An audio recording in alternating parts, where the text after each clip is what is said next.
Alessandro Pugeddu, attaccante della Nurese, secondo anno a Nuoro. Ieri avete iniziato la preparazione, insomma un duro lavoro per farvi trovare pronti all'inizio del campionato.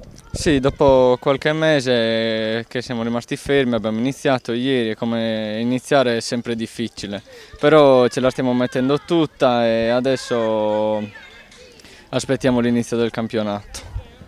Tanti volti nuovi, insomma questo ritiro servirà anche per farvi conoscere, per amalgamare la squadra sotto il profilo umano ma anche tecnico. Sì, una squadra molto giovane, però sotto la guida di Capai, Cadao e Bianchi riusciremo a fare un buon campionato.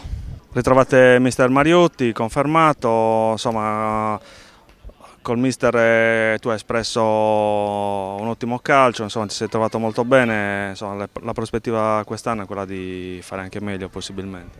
No, speriamo innanzitutto di fare meglio e di fare anche qualche gol in più. Poi il mister gli piace molto giocare sugli esterni, quindi a giocatori come me ci fa giocare al meglio.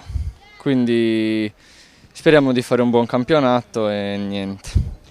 Prospettive, l'obiettivo di squadra è quello di innanzitutto migliorare la posizione dell'anno scorso, che secondo me non vi rende giustizia, insomma, potevate finire molto più in alto. Siamo stati un po' sfortunati, anzi abbiamo fatto troppi pareggi l'anno scorso in casa, troppi punti persi e quest'anno cercheremo di sbagliare di meno e di fare qualche punticino in più.